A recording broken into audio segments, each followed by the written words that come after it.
Yo, Joe. Happy New Year 2024. This is episode 307 of GI Joburg. My name is Stephen. We've decided to entitle this one Havoc for reasons that will become very clear. I'm not alone, of course, on this adventure. With me, I've got my fellow South African compatriots, fans of GI Joe. First up, it's Paul. Hey, Paul. Hey everybody. Yeah, happy New Year's. Welcome to 2024. And yeah, we're trying out something new and different, and I'm pretty excited about this one today. And who else is Who's with us we? today? Oh well, GI Joburg, of The course. Love and Scoopful, Robert Lee. What up, brother? Hey guys, welcome to New Year. Happy New Year. Hope you all had a good Christmas. Steven's still having a good Christmas. That tree is going strong.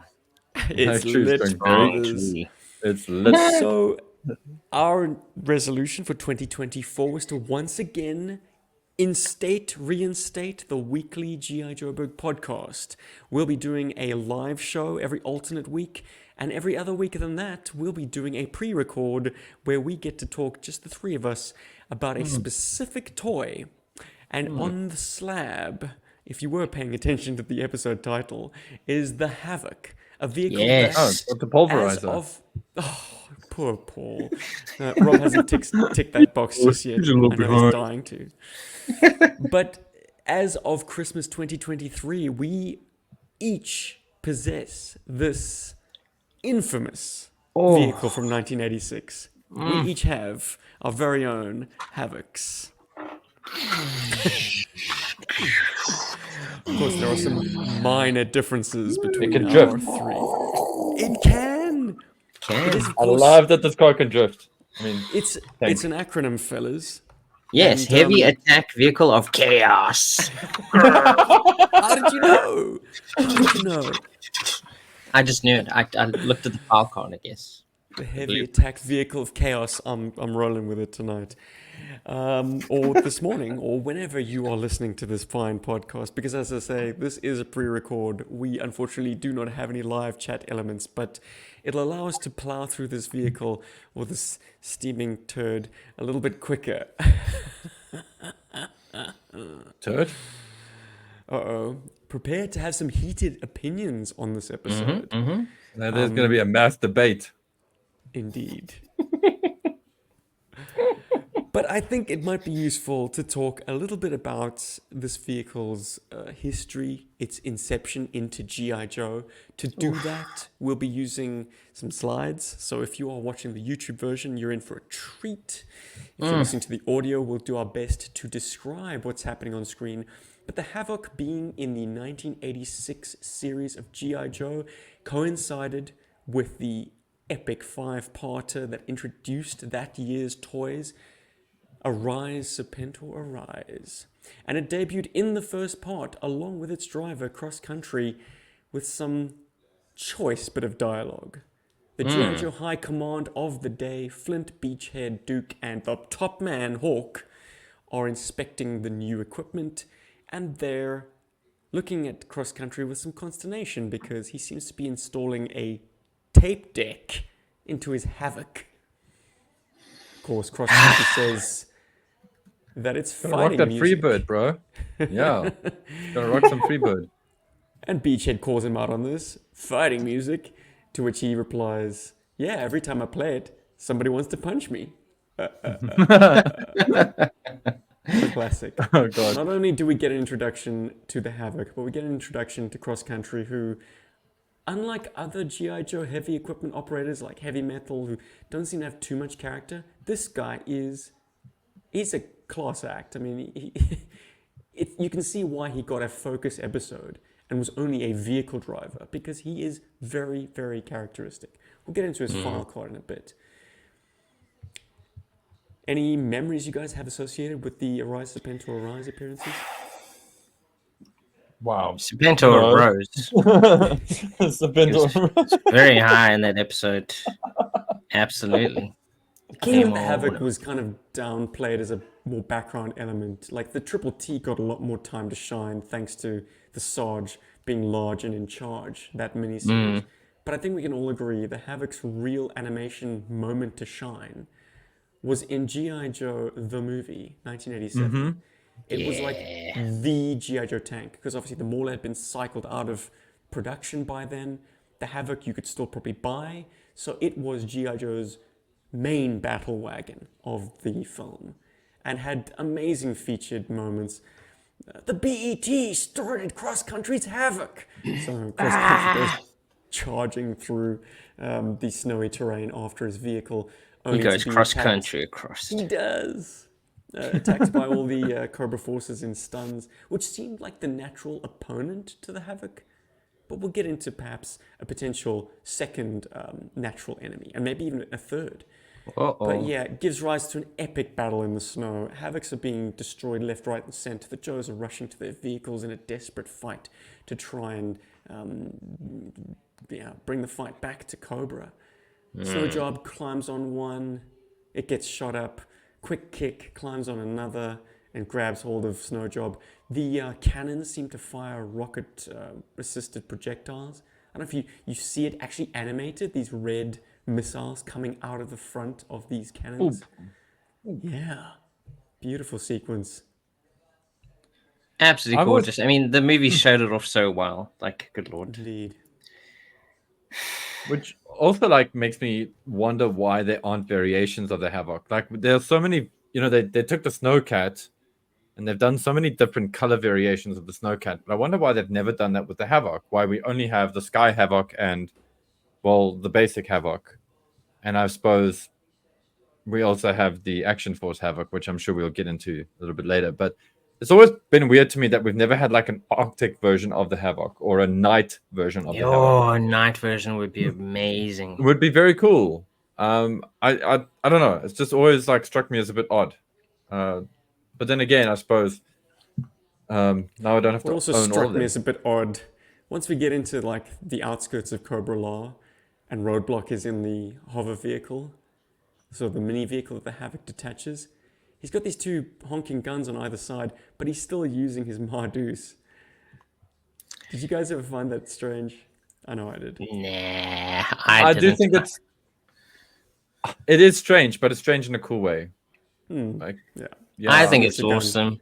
He knows he knows what gun he wants to use, and he sticks with it. And the animation budget, of course, on the film was a lot higher, so we saw a lot more casings, bullet casings, coming out of the laser guns. Yes. But we're here to talk about the Havoc, gents, which sees a rather sticky end, the hands of Nemesis Enforcer. But just poring over the details of the tank, I mean, I just mentioned the animation budget being swollen for the movie. You can see so much more detail of this vehicle in this sequence. The moving track treads, Nemesis Enforcer underneath it, and then piercing it with his elbow blades. You see interior shots with Snowjob aghast. He's like, how the hell can anything penetrate the armor of this thing? Hilarious. And then getting ragdolled out of the bottom. It's a great sequence. it's a very cool sequence, and I also like that in the movie it's semi-articulated. Like the Havoc is always like a loaf of bread, but here in the movie it kind of does that. If you know what I mean, it's articulate. They put a joint in the middle in some of the animation cells. I guess maybe the animators didn't fully comprehend the limitations of the toy. I mean, it says it's articulated, right, in the acronym. Is it? Well, Yeah, I suppose they're trying to make sense of the fact that it has 4 treads. It's a treaded vehicle, where usually, obviously, with treads, the way it would work is that depending on the way that they move, that's how you turn the vehicle. Like tank, like a tank movement, tank controls. Oops. Yeah. Yeah. Sorry. I've still got some yeah, and the other memorable sequence. How can we forget Chuckles on the sort of armor range at the controls of the Havoc? Wonderfully rendered controls as well. And he, of course, misses the Cobra Hiss tank with the sort of weapon systems of the Havoc, those front machine guns, and decides, to hell with this beachhead, I'm going to pop you off the canopy, run up alongside, detach the rear-facing ordnance, and just throw it at the Hiss tank. Kaboom. So in character for Chuckles, definitely Yeah. brings out the details of the character from his file card for sure. yeah, definitely like enjoy standing out in the crowd. Mm, Yeah. so strong. Although, so as we were warming up before the episode, we were talking about the Jack Reacher TV series, and I'm starting to feel like Chuckles does, in a weird way, could kind of look a bit like Jack Reacher. I mean, you could look at him Ah, that way because he is kind of a burly dude, well, and maybe the author of the books was inspired by G.I. maybe, Joe the movie. He saw the movie and was like, "That guy's perfect for my new character." or maybe he had Chuckles Giant. the figure, and maybe that inspired Jack Reacher. We don't know. Well, I mean, Hopefully, the funny thing, I feel more that it's the movie because I mean, the figure itself isn't really that imposing, yeah. compared to the other figures. I'm pretty sure you're on the money with his digital or his like media representation rather than uh his figure. Totally. So do you I'm think pretty Lee sure. Child was like, oh, that Yeah, guy, huge G.I. that Joe guy? fan, Yeah, absolutely. I'm gonna write a story about that guy, but I'm gonna make Yeah, it make sense. We're just being silly now. Did Yeah, you started miss as guy. anything fan. in terms of the cartoon appearances, guys? Were those the high water marks for the Havoc? I think so. Off the bat, I can't think of any other appearances really. I feel like it was superseded by other vehicles that came out after that. I've always found the Havoc to kind of be like weirdly in the background. Yeah. Uh, yeah, Um, it's always kind of there, but it's also kind of not. It's weird. And mm, I'm struggling to remember like exact appearances. And I know I could have sat down and gone onto the online and gone famous appearances of the Havoc on the show, but I didn't want to do that because I felt that would have been disingenuous and would have been better for me to like recall that from memory. Um, to see where it's made an impact, and that's the weird thing. This vehicle has made an impact, but it's so hard to think of the one moment other than the movie that it has. Like, mm. why Mm. do we why do we know this vehicle? Why do we know this exists? Why do I know that this exists before I knew that a toy of the Night Raven existed, for example? And that's the power behind it. I don't think any other GI Joe land vehicle was as prominently placed as the Havoc in the cartoon, in the movie. So if the movie was your animation touchstone, that's where you knew the Havoc from, and that was its cool. If you were reading the comic book, there was one strong feature, its very first feature, and then it does once again get shuffled into the background quite quickly. It's an issue that features Sergeant Slaughter quite heavily. It's entitled Thunder Machine. And in this issue, the Havoc is introduced, and as the title of the issue suggests, it becomes the sort of natural enemy for the Thunder Machine. Of course, they were released in the same year, and Larry makes a very keen observation, and one that we'll get into when we discuss the technicalities of the toy. But neither the Thunder Machine nor the Havoc can turn their main weapon systems. Yeah, I was going to Mm. say. So they both are driving alongside one another, or they do a head-on pass with one another and drill each other. And they fight each other to a standstill, essentially. And then are driving alongside one another, and once again, as I say, I think it's Zartan who says, stay abreast of him. Their main guns don't point forward and don't traverse. And Thrasher fires back with, yeah, well, so do ours. Yeah. And then, yeah, I think cross country at that point is spray him with a I've forgotten my accent. Spray him with the small arms fire. Don't even attempt it, Stephen. Spray him with the small arms fire. Shut up your face. So, yeah, I mean, while I really appreciate Rod Wiggum illustrating this bizarre vehicle in these pages, it doesn't really establish itself as a firm love on the pages of the comic book. It's just, as you say, Paul, it's just there. But they Which definitely is so are making sad. a push for the toyetic nature of it. I mean, they show off the feature of the, Slaughter calls it the utility flyer, which is basically the hovercraft that spits out the butt of this craft. Which is interesting. I don't know if that name gets retained at all. I guess Larry just wanted to give it a cool, more realistic, military-sounding name than whatever the toy marketing cooked up. The utility Well, if you give it a flyer. name, it becomes an actual thing. So that's that helps a lot. Yeah, which kind of brings me to, and I feel like this will segue into some other stuff. But when was the first time you guys like actually encountered the Havoc? Like, when was the first time you saw it, like in a catalog? Was the first time you saw it in a catalog, comic, animated series, or in real life, or as a box, or like how did you guys encounter this vehicle? I feel like probably for me the first time was in the animated movie, at least in its original form. Because in catalogs, I think the its major appearance, at least for me, I think was in the catalog that we covered, where it's the Sky Havoc, which you can kind of like piece it together, like, oh, that's similar to that one. But I think it was well featured in the movie. It's probably one of the highlights for me from the movie. I mean, I've often been like, the movie's too sci-fi. It's not G.I. Joe enough. But at least it had an awesome vehicle as one of the main vehicles they used in the movie. So yeah, I'm pretty sure it's the cartoon where I first saw it.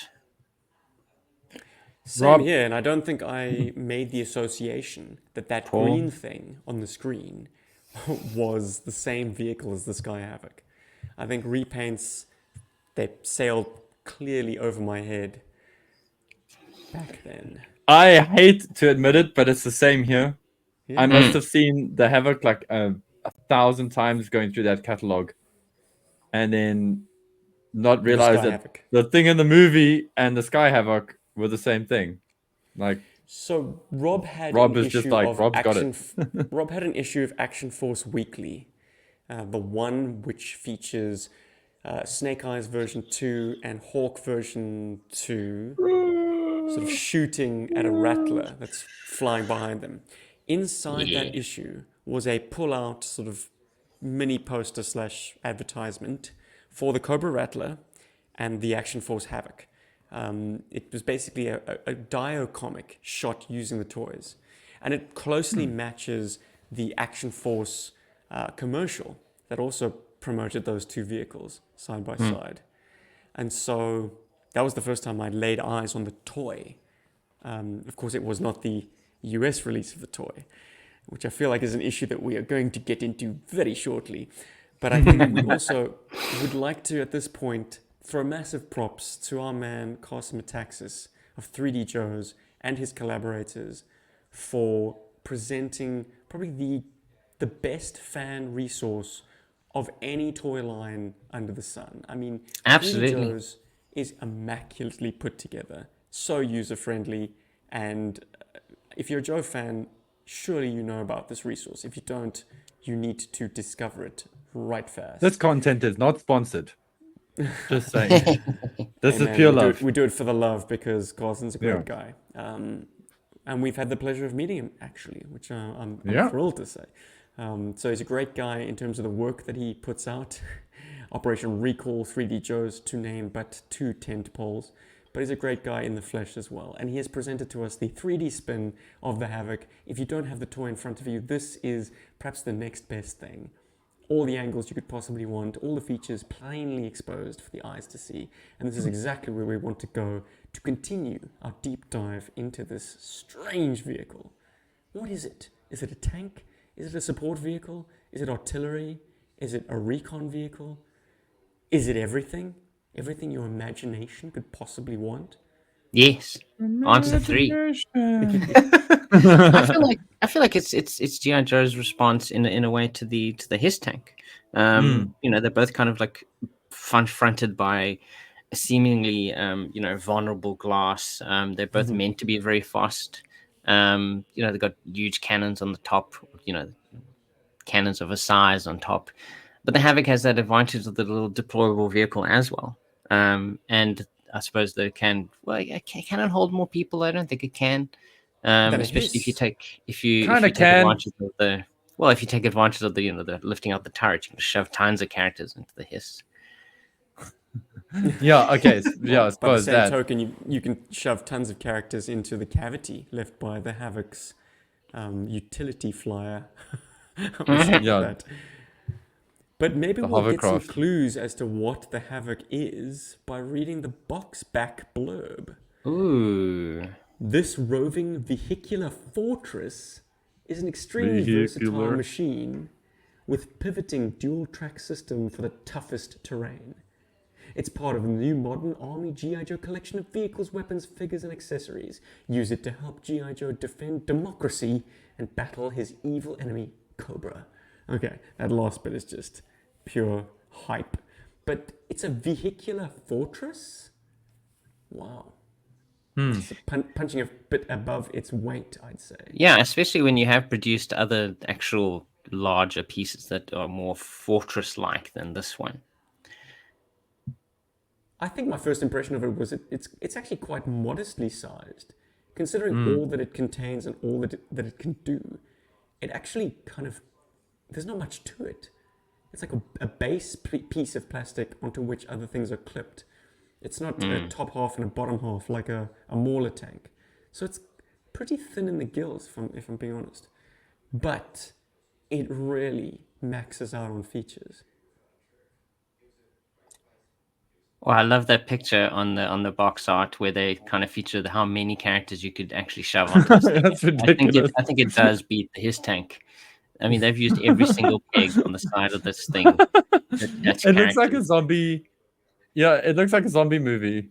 You know, like It looks zombies hilarious. like trying to jump on They're it. It's attacking ridiculous. each But that was like a thing. I mean, I remember like even on the Warthog box, it said can carry up to 10 figures. Okay, which the Warthog can. But you know, come at least I think on the Warthog it's at least what 1, 2, 3, 4, 5, 6, 7 comfortably. You know, so it's 7 comfortably and 3 outside. So or 4 Actually, outside. 9 comfortably. 9. You could put 6 in the back. Oh yes, You you could can put the 2. Yes, that's right. Yeah. And there's 6 in the back to the 2 little people in the driver, so 9. Look, the box touts that the Havoc carries up to 12 figures. I mean, yeah, That's it's crazy. it's an absolute party hanging off the back there.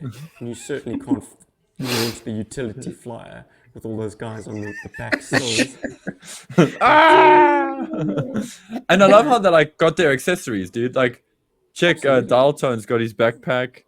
Yeah. Shoved in Footloose's face. Did you guys ever do that with your G.I. Joe vehicles? Like actually attach figures to the foot pegs? Yes, actually. Yes, but not to that degree. Like you'd maybe put No. 1 or 2 on there, kind of dudes like almost realistically hanging on, you know. Yeah. Because I mean that's what you I always actually see in still do it. war movies a lot of the time. You know, I mean tanks they really would shove a ton of people on top of those things, you know. Yeah, you'd To sit on top. transport people more comfortably and I suppose easier. I think tankers, if I'm not mistaken, like because it's so hot in there, a lot of the times, like it's the driver and the gunner that would stay inside, and the radio guy and the other dude, the engineer or whatever. Sometimes they would sit on top, and they would like have kind of they'd switch around with the tank driving chores. I've heard of that. I don't know how true that is, but I've heard of guys doing that I'm because it thinking gets so more hot in about there. the accompanying infantry. Like it sure beats marching everywhere. Just hitch a ride on this gigantic piece of iron. There's probably that Yeah. too. And you also got those ropes. Sometimes some tanks have like a rope on them, which is like, you know, so sometimes I think guys would hang on that. They're probably not allowed to, but they did. Should we talk a little bit about cross country, guys? Yeah, fun little figure. Does anything stand out on his file Good card? guy. The fact that he looks like the fact that he looks a little bit like a Mahoney from Police Academy. I don't know why. He looks very different on his file card than he does in figure, actually. And in the cartoon as Very well. different person. I think They're the like 3 cartoon is a separate bit entities. close. The cartoon version is a little bit closer to his appearance on the file card, but here it's very, very different. It's cool. He's from North Carolina. That's kind of cool. I That's just what can't help stands out but for me. like see him as like mini Bart. And I don't mean Simpson. Like he does look like our good friend Mr. Bart. Oh, now that you He point it does. He out, does I look a can't bit see like it. Bart. Eh, I mean, maybe just a bit plumper in the face, certainly, and not as tall and not as like intimidating as Bart. But that yeah, is he so does look a bit cool. like that. I hope like you my I hope Havoc a you see lot this. more now. I like my Havoc a lot more now, knowing that Bart's driving What are it. you doing? Bart being one of our longtime friends and supporter of the channel. For those who are not in You the don't know. know. Yeah, if you don't know Bart and you're in the GI Joe community, get to know Bart. He's a great guy. Come on. Something that jumped out Yeah. to me on the file card, at least, is they've once again instituted something that I've always enjoyed about file cards that had this, and that's the qualification, the weapons qualifications that these guys have, what they're experts in operating. And it kicks off with the heavy laser cannon. Is that a reference to the HAL, the heavy artillery laser? Well, I'd like to think so. I mean, what other heavy laser cannons have come up before this? Unless they're referring to the heavy laser cannon of the Havoc? I mean, what is the giant gun that's attached to the vehicle? If We'll not a find heavy out it's laser like shortly. Cobra Commander's gun, the giant hair dryers. The quote is also cool because it does something that I also enjoy. It's when a file card references another character to just build the team aesthetic. These guys aren't operating in isolation of one another because this file card compares Cross Country to the previous wheelman of the team, and that's Crankcase from the 1985 series. It says Crankcase might be a wild man behind the wheel of his ore striker, but Cross Country will steer the havoc of his will steer that havoc of his across terrain that would break both axles of the RTV. So not only do we have a reference to Crankcase and the ore striker, I mean, tough shit if you didn't have those toys. We have a reference to something that you cannot have a toy of because they never produced a toy of it, and this is how we know this is a Larry Harmer file card, because he in fact references the RTV, or rough terrain vehicle, from all the way back in issue 6 and 7 of the Marvel comic. That's Incredible. What a deep cut. So, I mean, this file card, if viewed in isolation as a child, certainly, and even as an adult, if you don't possess encyclopedic Stephen Jabber, GI Joburg knowledge of GI Joe, you'd be scratching your head about certain elements. So, I mean, It's interesting. Even now, the, it's like the intricate. RTV. Yeah, wait. the cartoon people didn't read this file card either because it has no mention of his absolute love of music. Country. I think it was just an assumption because of where he came from, maybe. Or they just took the word country from his name, and they were like, he must like country music. He's gotta love country. I don't know what Everybody cross loves country is country because music. we're in California and we've never left the city. So what the hell is a cross country? You know, California, we're famous for our pizza. Yeah. Anyway, damn, there's a thing on this vehicle I'm dying to talk about, and I'm kind of hoping the blueprints will kind of, I don't know, maybe shed some light It's on gonna it. spark it off, my dude. But This is where we get all our answers. So who's gonna get all technical with this thing? Because what I want to talk about are these big guns. You asking about the big guns, and that is, of course, point 11 Oh, on the skipping ahead. blueprints. Yeah, well, we don't have to go through each and every one of these points. A lot of it is pretty banal. Like, yeah, it's got vents for the hover pad. Fine. Yay, thank you. Yeah. The gun, or guns, are leveler, dual recoilless 75mm cannons. Or cannon, if you prefer that as your plural. So 75mm puts them a fair bit behind the main gun of a battle tank. They're more in line with anti-aircraft guns or, light artillery. Well, Like the a fact that they Seaworth or something. articulate means that they can definitely take on aircraft. For sure. So thank God it can do that. And I kind of I saw the word epoxy somewhere. Non-clogging epoxy armor track. Okay, that's cool.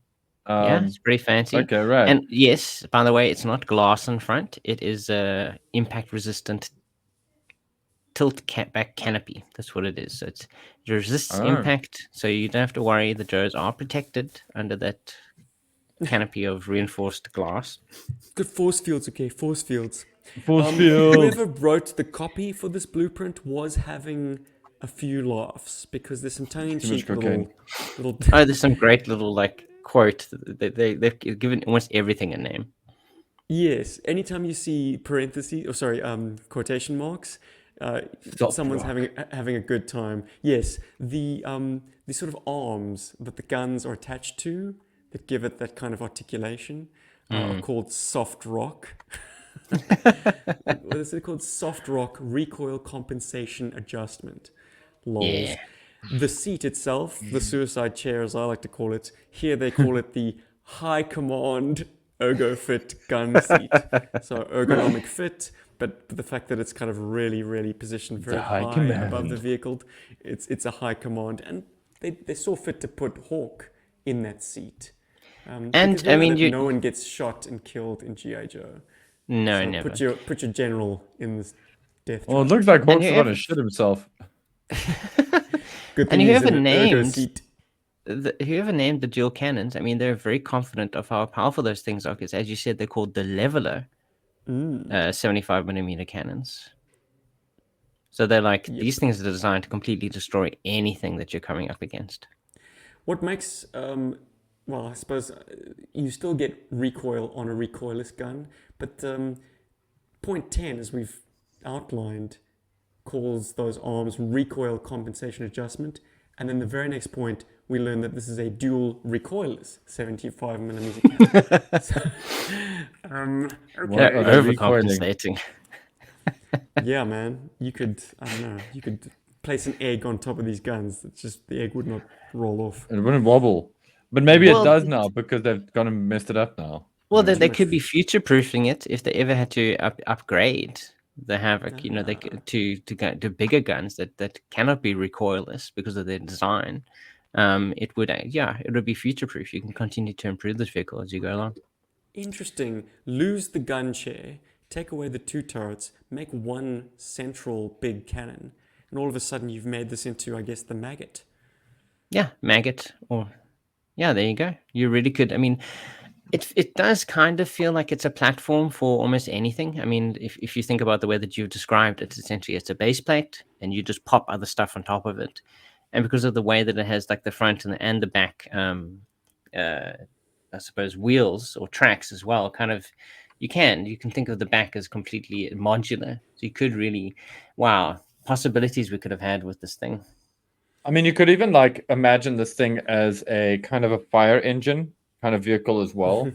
No, and it sounds random, right? But if you No, it had to like does. paint this, if you had to paint this up red, replace these cannons with some kind of water-based thing, they could have even made like a water squirting feature or something, and made this like a barbecues weapon, and then have like a hover anti-fire control thing going on here.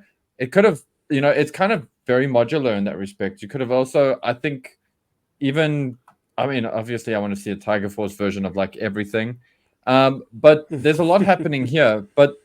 And I know we're going to definitely be talking about the toy itself in detail. We're working up there, folks. This is just so that, to give you a chance to get your toys out and join us. But I do really want to get into this, the so-called anti-recoil bar or whatever they call it, soft rock anti-recoil thing, because I think there's something that's meant to happen with this with this vehicle that isn't happening. And yeah, Budget cuts. The last thing I want Oh. to talk about on the blueprints or call attention to is the back machine guns are 9mm auto loaders. And then the front weapons, we find out, are not grenade launchers. They are also machine guns. But these are in the 7.62mm size. Which just baffles me, because why would you have a vehicle that has machine guns of comparable sizes but not the same size ammunition? Maybe the gun nuts in the audience can answer that for me, because it seems illogical that you're going to have one size bullet loaded into your rear firing guns, one size bullet loaded into your front firing guns, and perhaps even a third size bullet loaded into the utility flyer. Let's see, that's called, those are 7.62mm computer synchronized machine guns. Then what are the ones in the front? There isn't an information point for that. Scroll down. Isn't it written on the back of the box? Oh, you're right. There is no information point in the blueprints for them. We're That's sleuthing wild. it out. Let's see what think- it says. Pivoting there. forward and rear guns. Okay, it's nebulous. Forward and okay. rear guns. What do they mean by that? So That's are we weird. to assume that both of the guns are like 7.5 mils? 7.62. Or we 7.62. My apologies. Well, they definitely say that the guns that face backwards that articulate are 9 millimeter, and they definitely say that the guns on the on the utility flyer are 7.62 millimeter, and that leaves us wondering what these front guns are all about. So Then they could and be grenade launchers. the thing that makes sense to me for these front guns, if they are indeed like machine guns, although the cavities seem too big for it to be a 9 millimeter machine gun, is that they're anti-personnel. I mean, these are basically meant to saw people out of the way. This doesn't feel like an anti-ordnance kind of machine gun. Oh, make them flamethrowers then. Yeah, that would work. Yeah, that's the kind of thing, I'm thinking of. Like, they either shoot flamethrowers or hot custard or whatever, But yeah, I don't know. I kind of saw them as laser, as like kind of plasma guns as well, like that kind of vibe going. And I kind of feel like these big guns here are also kind of that because of the hairdryer front, which is much like Cobra Commanders. So that's an interesting thing. It's very sci-fi in that respect. And also, I got my Storm Shadow post like station on my vehicle like this, and he's holding one of these guns. Oh. And that makes a lot of sense to me because of the grooves in the actual gun itself. It seems like they didn't want you to actually like clip his fingers on there, but it just seemed like enough for you to get like a grip on there. But I wonder how like that works. I wonder if it's got like you pull it back a little bit in real life, whatever's, and then you like with it. I don't know, but yeah. Also interesting is that all of the most intense ordnance is at the back. Like, I'm curious, who do you have driving on your Havoc, Rob? I have cross country. Well, actually no one's on it currently because I just took everyone off to have it ready for the camera. So I didn't actually. There's no one in here right now because I was like, be camera ready for the for the episode. So, but typically yes, it's just cross country inside here. I try not to display this. I keep it inside a cupboard so it doesn't get as dusty as most of my other vehicles do. So I just want to celebrate my new. I'm I mean, guys, I've I got a Havoc. 86. You do. You do. I got a Havoc. Thank you, Stephen. And I wanted to celebrate that I got a Havoc for Christmas with the Berg Force, with Steve and Rob and myself on it. Oh yes, and so you put Shockwave, Storm Shadow, and Scoop. Scoop, yeah. Perfect Joburg Havoc. Oops, sorry. Here we go. My plugs are very loose, unfortunately. So if Joe I have change my position. All right, boys, it's time to talk about the merits of the toy itself. Well, yay, the meat. That one. Yes, on screen right now we have the Action Force version, which I've always been partial to. It has the red accents and the deeper green colorization, which Rob says looks painted.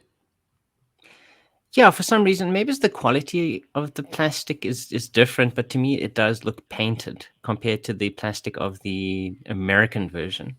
And Paul also described the two Havocs in an interesting way as well. Oh yeah. I called the American version the Michelangelo, and the Action Force one is the Raphael, because they are colored like their namesakes from Ninja Turtles. Yeah, 2 more and we'll have a full team. Yeah, a blue and sort of olivey green one, and that would be interesting actually. Yeah. And maybe a purple Havoc with green missiles for like the Donatello. That would be so cool. Guys, I'm also surprised that this never became an Eco Warriors vehicle. Yeah, because the cannons feel like they could actually be, like water cannons or something, or some sort of a gas spraying thing that to counteract radiation or something. It just feels so at home being like neon orange in color with some kind of like effect. And like, I know that we're probably going to mention it, but I just want to mention it now while it's still fresh in my head. But I think in the GI Joe video game, the Rise of Cobra, you get to use a Havoc, but it's got a closed canopy. So it's got an armored canopy that's not glass. If I could be misremembering it. I know that there's a Snowcat-esque vehicle in there as well, also with the Yeah. closed canopy. And then they And go so Tiger Force for yeah, and it's cool, man. Like I wonder if like that was ever like a consideration to make this an EcoForce vehicle. I think it would have been so good. It's an Eco EcoForce Warriors, vehicle. please. Eco Warriors, I keep calling it EcoForce. Why do I keep calling Well, it? What's the EcoForce? There is no The convention EcoForce. club. That's what they call it. They didn't want to call them Eco Warriors for some reason. Guys, I once postulated, and it still seems to have some weight, that this has There's a a very pill for that. train-like structure. Like the Yeah. fact that it articulates both front and back treads, and they don't steer like conventional tanks. You know, tanks, they use differential speed on right and left track in order to execute a turn. Whereas this thing, it's more like a, I don't know, like sort of 8-wheeler armored car or amphibious vehicle. In kind of the 2 front wheels articulate separately to the 2 back wheels. Or what am I saying? The 4 front wheels articulate differently to the 4 back wheels. So it's got all that going on. But the fact that it can do these very tight turns also gives it another ability. And you spoke about this offline, Paul, but it can Yeah. strafe. Yeah, it can drift. Yeah. Fast and Furious. I'm in little Tokyo. Fast and It's Furious. Very wobbly, though. I mean, the fact that the treads attached to these thin posts, well, they're not thin, but relatively speaking, they're not meaty. You know, this is a very rickety thing.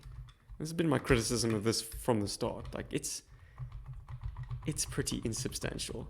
It maxes out on features, but it is a thin wafer of vehicle. We were talking, I think, offline. I don't think we mentioned on the episode, but it's unfortunate there weren't more versions of this produced. You know, like a Night Force version, as we just mentioned now, an Eco Force version. Warriors. Before we get into trouble. And I think the reason for that is because it is such a complex vehicle. It has a lot of parts to it, you know, and lots of different plastic colors and lots of things that kind of have to be clipped together to complete the vehicle. So I think it's probably one of the reasons why it wasn't produced. Well, we have multiple different versions of it, is because it really is a fairly complex little vehicle to, you know, to manufacture. I'd imagine. Maybe it was something like as silly as the mold got broken. Maybe it's something like that. Maybe the guy come to you, Rob, by saying I think that the Havoc is a budget vehicle. I think it's far more inexpensive to create a Havoc than a Mauler. And I'm not necessarily talking about the battery feature. I'm just saying, like, just in terms of plastic usage. Yeah, but that's a lot of parts. Like, there's a lot of parts that have to come together. And yes, maybe it is easier to produce smaller pieces and, you know, allow the customer to pop them all together. Because, I mean, if you look at the instructions for the Havoc, it came in many, many smaller pieces. And it looks like it was a really fun process actually to put it together originally. While something like a Mobat or something like that, I think that has a lot less parts. You know, it's just a couple of you know, molds that you produce, like boop, top and bottom bump. There's a cannon or something, boop, boop, boom, and you're done. Well, there's a lot of separate pieces. Do you guys find that the control sticks in the cockpit are set way too far forward? Yeah, I wanted to say that. Sorry. They've got to be reaching all the way forward in this kind of yoga pose almost. Downward facing dog. Stick your ass in the air. Well, it's not the first vehicle. Yeah. Yeah, it's not the first vehicle to do that. Yeah, sorry. Rob, go for it. Yeah, that's what I was going to say. It's not the first vehicle that uses the kind of like lying down position for the the drivers. I mean, the Shark famously has it as well. So I suppose they're like, yeah, we can get away with it in this, you know. And because all of this gorgeous visibility, and it's all wasted. No one's looking at it. Face down.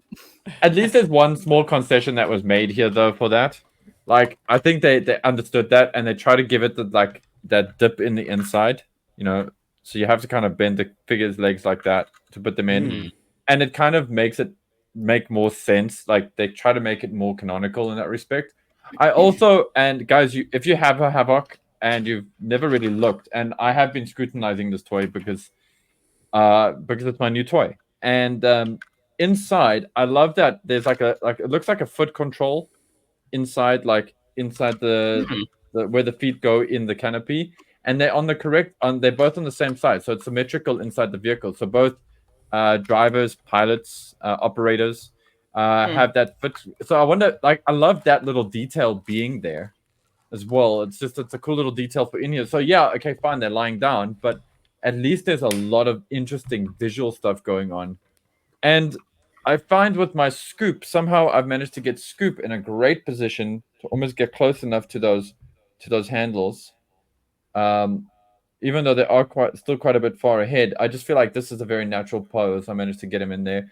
But also all the juicy detail inside the cockpit is just very, very cool and kind of adds a bit more of a premium feel to the vehicle itself. Mm. And I know I'm going off on a tangent here, but something about the Havoc I find pretty remarkable. Uh not necessarily something that makes the vehicle remarkable, just something remarkable about this as a toy.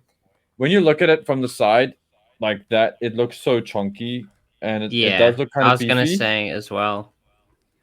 And it does have such a great illusion. It does create such a great illusion, but then you move it like Steve's got in the footage there. You move it a little bit, like the cannon up a bit, and then it seems a little bit more skeletal. And I gotta say, like the port side and starboard side of this vehicle, definitely not the most attractive silhouettes for the vehicle, or for the toy, should I say? For the vehicle, it's a different story. But put this thing in like a 3/4 angle like that, and it just looks awesome. Or like a 3/4 high, or I don't know. It's just got such a good look to it, and that's why I always feel like you should really only judge a GI Joe vehicle's merit on your own experience with it, on your own like kind of naked eye experience. Because the Havoc I've always found intriguing and interesting my whole life until I encountered one for the first time, and that was gentlemen, I don't know if this was your first time, but my first time encountering this vehicle was when we were in the States and Rob got Joe one. Fest, Joe He Con, got 2018. Joe Con. That's right. Hell yeah. And I saw one of these, and it was with us in the murder cabin. Paul and I With just couldn't stop playing with your toy, Rob. we're gonna stop playing with your toy, man. Like, I was just fascinated by this thing. I was like, wow, this thing is so premium feeling, and Yep. I just I got think into that it. is the recurring theme that we can, in our adult brains, criticize this thing to high heaven for as hokey as it is. But once you start to play with it, you realize how much childhood joy is packed into this thing. It is absolutely maxed out on features. A Mauler is an impressive toy. It's realistic. It has a realistic feature. Your figures are enclosed by it, protected by it, cocooned by it. They go into those hatches and they completely disappear. But there's a definite ceiling to how much fun that you can have with the stock standard Mauler. Whereas this thing, it's fun in the front, it's fun in the middle, it's fun in the back. It's just fun, It's just unadulterated, pure party, fun. party, party. Sorry. Exactly. Right the way through. And so anyone who I've spoken to who has actual childhood memories of playing with this thing, just tell me that like it was their main vehicle. They had the other stuff, the more realistic stuff. But this, once they had this, it was like you loaded it up with guys and off you went to the bottom of the garden. Dun, dun, dun, dun. And also, earlier we mentioned other media appearances of the Havoc, but we failed to mention our own production where we featured the Havoc as well as the Thunder Blazing Machine, Sand. Blazing Sands. So we definitely yeah, if we featured it in there, you got to see a lot of the cool features that the Havoc does have. And I think we put forward a very good example of what the Havoc can do in the field in our own production. I just thought I'd throw that out there. I mean, we I have think a that was story very about it. that We was rather definitely used the astute of you, strafe Rob. maneuver. The strafe Yeah, maneuver. the strafe maneuver is definitely in there. Strafe maneuvered. And this is also like one of its greatest like little hidden features as well. And I see, unfortunately, 3D Joe's didn't really like put a spotlight on this, but I love. Oh, sorry, the ejection seat for Shockwave. I caught him with my foot. Amazing. What do you But love, I love. Paul? Yep. Love this engine inside the midsection. The engine cover puts like really snugly over there. I actually think if somebody first gets this vehicle, without having seen the blueprints or anything, I don't think many people would realize you could remove that. I think they would just think that was there. But then you do, and it's juicy. There it is. True It's story. so juicy. That really hits home because a member of the Berg Force, after I did a quick review of my Havoc when I first got it in hand, shot back and said, "I didn't know the Havoc had that engine cover." And I've owned a Havoc for a fairly long time. And it's probably also because yours doesn't come with the engine cover. So I mean, like the engine is literally. Oh, I'm saying it's unfortunate for you, but it's fortunate for all the people who watch that video because now they have this realization of like, wow, there is a cool extra detail in this vehicle that I never knew about. So rad. So I'll get an engine cover eventually, guys. The cool thing, another cool thing here is like, okay, this is where being an adult kind of counts against you sometimes with toy stuff. You sometimes get too scared of messing with a toy because you're scared you're going to break a tab or break something. So I'm pretty sure there are some guys out there who saw this and were like, I wonder if that's removable, and maybe just over the passage of time it's just gone a little bit more stuck, because even this one's like it's quite firm, and they're like, and then like let me not mess with it. So yeah, if you guys don't know about it, please check this out. There's a lot of play potential there. You can bring clutch in there, you can bring quick kick, and they can be, like fix up the engine or something. Even bring old cover girl in there if you've got one. You can make a party out of it. Have your Falcon slap Jinx's ass. Yeah, She's make it right. And then, oh, guys, the feature that made me fall in love, made me fall in love with this toy. Ooh, yes. Oof, guys, this on the utility vehicle, the hover vehicle. Why is Storm Shadow sitting so high in yours? Oh, because I had him mounting the gun break his knees. and the turrets. That's why. I had him mounting the turrets. But I just took him out for this example, guys. This, I love this so much. It is such a cool vehicle. The side-to-side slide of the fans underneath the utility flyer. Oh, it's so cool. It is just and it's okay. Mine's actually. It's a hidden feature, isn't it? I mean, yeah, sort it's of completely unexpected. I mean, you wouldn't have expected it to have that feature. You know, it's just a tiny little thing that they just added in there. You know, it's like, okay, let's give this thing a little, movement in it. Did they need to add this? No. Am I glad they did? Yes. Does it make the vehicle cooler? Yes. 100%. 100%. This is beautiful. Thank you. It gives you some idea of how it steers. Kind of like a quadcopter. Yeah, Viffs around. Oh, it's so cool. Like, it's great. Thank you. And they could have just gone like with boosters, but they've gone with props. And that's cool. Yeah. It's such a clever little design. Just really enjoying this. More fuel efficient to use fans than jet engines. Yeah, that's true too. So a quick fire question. So the GI Joe line has a lot of vehicles that have like little mini vehicles that come off them. So here we have the Havoc. The Bug has an example of this. The Avalanche from later on. Night Raven. The Rhino from a lot later on. As well as oh god, I've gone blank on the other the other Cobra. Underwater thing. What is it called again? Hammerhead. Hammerhead. Oh, that's Is just it a a whole Cobra bunch of Hammerhead? subs just clicked Oh, a onto little a sound, like but it has it's an that little thing right on aeroplane. top that can come off too. Oh yeah. If you had to choose your favorite, tell me why it's the Havoc. Gosh. Dude, dude. I think the Havoc just builds itself around the feature so nicely because it is installed into it. It's not just stuck on top Yeah, like the plopped on Night top. Raven drone or like all of the Hammerhead add-ons. I suppose the closest that comes to it is probably, well, at least within the 1994-1982 run, is the Avalanche you mentioned earlier. Because Yeah, that's kind of slotted in. slotted in. Yeah, Mm. but this one But has like a cool it's a feature hidden where it feature. opens up, like Yeah, you don't and know then it's you there fire it off. until it's in your face. Because the guy back there could just as easily be just the weapons control guy for the 2 machine guns and the 4 missiles.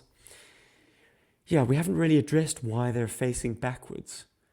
And I once posited that this thing should be able to move forwards and backwards equally. Like you can exchange controls and have the guy who's on the hover vehicle basically driving the tank in his direction I think that and makes using the perfect missiles sense. and the machine You guns. know, because of the fact that it has these tank tracks as its movement method. I think it could definitely go backwards. I mean, the fact that we can strafe with it, I think this thing can go in any direction it needs to go in. It's meant to be very fast. So I mean, if it's going very fast, yeah, you kind of attack things as you go at it very quickly, and you can kind of like retreat, and you're still sort of firing at the guys behind you. Yeah, that was But my yeah, it's a thinking very too. tricky little vehicle. I think it's filled with tricks. You know, it goes backwards and forwards. It can release that little vehicle at the back.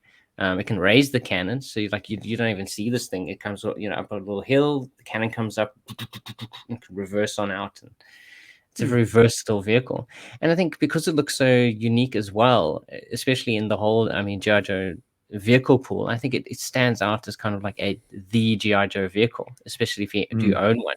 And if you've ever seen this thing, you're like, yeah, that's GI Joe. I think if you see a Havoc, like that's it. You know, his tank is Cobra, and Havoc is GI Joe. Because it's not just a big green tank. There's something very signature about it. It's not it's not contemporary to something that exists in the real world. Yeah, This is pure GI Joe military fantasy. absolutely. I think this And it's there's a no fantastic Cobra. There's also no Cobra facsimile. Like there's no Cobra colored version like the Stinger, or Yeah. Although which that's is something cool. what we said we would have loved to see. I mean, I think a Cobra, I suppose what the hell is Straight that thing Havoc. called again?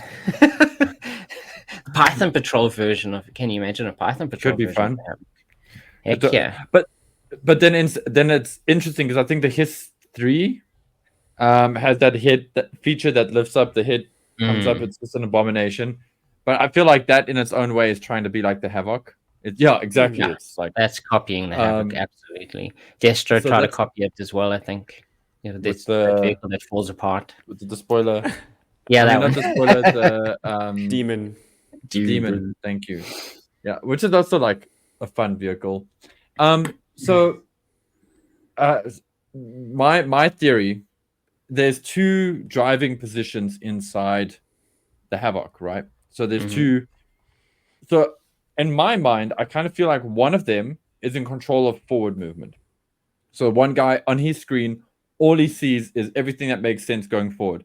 And the other one, everything he sees is stuff making sense going backwards. So they have to communicate.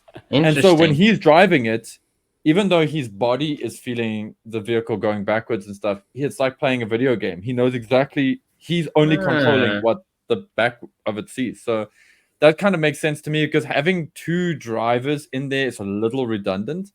And then I was like, well, why do they have that redundancy? And yeah, and you got rear-facing guns and missiles, so maybe that's the reason. Maybe like one guy controls it going backwards, and if that's not the reason, that's certainly my reason. That's what like works for me. I just, and I know it's so like hokey, but the more I think about it, the more I'm like, yeah, that actually really makes Makes sense. Don't perfect fall. sense. Of Don't course, pat yourself on the back or anything. There is a contingent of people that would say the gun chair, the high command, has the ability to steer the vehicle, to drive it. Interesting. We're just giving everyone the ability to move this thing. Everyone inside it, the guy on top of it, the guy in a little, jet at the The only back. guy who can't is the guy in the back. He's all like, guys. You know, Dun, dun, dun. to drive now, guys. Or they drive past the McDonald's while they're on a road trip or like Wendy's, and he's like, "Hey guys, I'm gonna let's stop, guys. Why is my brake No. pedal not working?" We're going to Burger King. Okay, not a true story or gents, anything. this has been an absolute delight, but I think it's time to start wrapping things up for our first podcast of 2024. Oh my goodness! Can- And what a fantastic start. Guys, The I feel Havoc like is 38 years old. and I feel like there's something we're missing. I'm sorry, Steve. I know that we need to like wrap it up because people's viewing time and their attention spans. But guys, like, listen, I don't want to be like. I mean, I love this toy and I love this vehicle, and I'm sure that much is evident in this podcast. But it's not perfect. There are one or two like very silly issues with this vehicle, and I just want to quickly highlight them because I feel like it wouldn't be fair and it wouldn't be comprehensive if I didn't do so. So, my one, has got a broken hit, like a little bit of a broken tooth there for the back hatch here. So it kind of like flops open a lot. Okay, this thing's always open for business, if you know what I mean. And that is something I need to obviously fix on mine. And thankfully, it's not a very difficult fix. But I imagine that is a fragile point on this vehicle. Like, that's sensitive. I imagine these hinges are pretty sensitive. Steve mentioned earlier that these feel pretty dainty, although I gotta say they do feel pretty strong for me. Although as a kid, if your kid brother or something tripped on this, pretty sure it would break around there somewhere. Interesting locking feature here at the back that stops the wheels from moving completely. Love that, but you do have to make sure that the teeth inside there are kind of the tabs do line up and they are in there correctly. And yeah, so that's something just to like be aware of. I'm sure most people's tow hitches are broken, but cool that it has a tow hitch. I do want to talk about the elephant in the Havoc room. So I feel like this gun was designed to articulate. Or to at least shoot left and right. I've got no evidence to back that up, other than the fact that it makes perfect sense. And I think they had trouble. Turret gun, the main gun, high command yeah, which you obviously can't turn left and right. It's kind of a bummer, but I think it would have just been a hinge here that would have been needed to kind of get that right. And I think maybe there were some issues with fabricating that, or getting that approved, or maybe getting the tooling done, or something. I'd love to know the story behind why that is a thing, because this to me is the only true glaring issue with a Havoc. Why can't it turn its gun? I feel like that would have been a great way to do it. And that is honestly the one thing. And then also, I mean, love it or hate it, it's got a glass canopy. I know some people don't dig that. I think it's great because I like living in cartoon land with my toys. But I'm pretty damn sure there's guys out there who have 3D printed complete canopies, like completely covered and sealed up canopies. So I sure, can back that up by saying I've seen plenty of customs that don't print a different canopy. You just basically paint over the glass and make it. And they've done, I suppose, a paint mask where they've got a slit, where you've got a little bit of a view slit. So they've left that transparent. I think a 3D printed version of that could be interesting because you could modify the top of the canopy to have like little hatches. So it doesn't even have to open the way that you think it does. So the guys kind of just like slide in from the top, close the hatches, and then they're in there. And you can still have that cool design of the slats at the front to make it more armored. Interesting. Yeah, that could be cool. You could even like glue styrene sheets. There's a lot of interesting stuff you can do here. But I've seen sort of styrene sheets with sort of like rivet details. Oh, that's very cool. So it's a fantastic vehicle in its own right. It's a fantastic customization.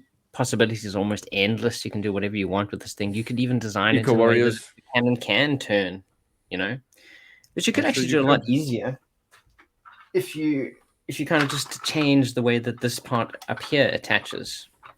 Kind of like the gun part. So if you make this one solid piece, and you kind of attach the gun on top of that and have it rotate. Yes, there you go, Rob. There's another way of solving that. That's a really elegant way to solve that problem. Yeah. So now you can shoot wherever you want.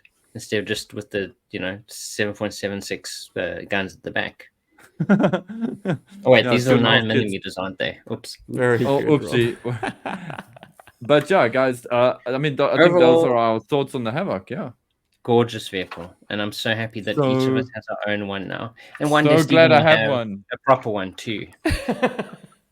Yeah, I mean, yeah, sorry for Steve. Although Steve's not the only one, hey. Buddy of the show, buddy of mine, Skoltz, who's Mr. Joe Master Joe's here in South Africa. He also prefers the Action Force one. He's also got a green and red Action Force Havoc, and that was Well, also by hopefully, choice. hopefully he'll prefers feel that better version. one day and realize how good the original is. I did tell him he's sorry, wrong. Skoltz. I'm sorry. I did tell him he's Boys, wrong, but what do I know? I'm not going to get into the merits of which is a better version, the United States or the European, but he knows.